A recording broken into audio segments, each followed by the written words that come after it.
செம்மையில்டுங்க. கத்திரிக்காயில் பார்த்தீங்கன்னா முதல்ல அடியில் வர பெரிய இலைகள்லாம் வெட்டி விட்டுறணும். அப்போதான் காய்கள் நல்லா பெருசாகும். இன்னைக்கு வயலட் கலர் கத்திரி 3 காய்ங்க. அடுத்து வெள்ளை கத்திரியை பறிக்கலாம். வயலட் கத்திரியை பறிச்சாச்சா? அடுத்து வெள்ளை கத்திரி இருக்கு, வாங்க பறிச்சுக்கலாம்.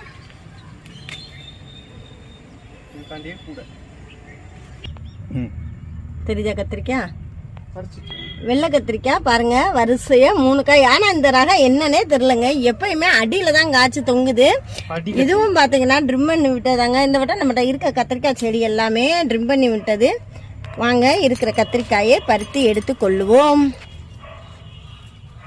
நல்லா மொக்க காயாவே இருக்குங்க. ஆனா உள்ள பிஞ்சாதான் இருக்கும். டேஸ்ட் இது செம்மையா இருக்குங்க இந்த கத்திரிக்காய். என்ன கத்திரிக்காய் குழம்புலாம் வச்சா செம்மையா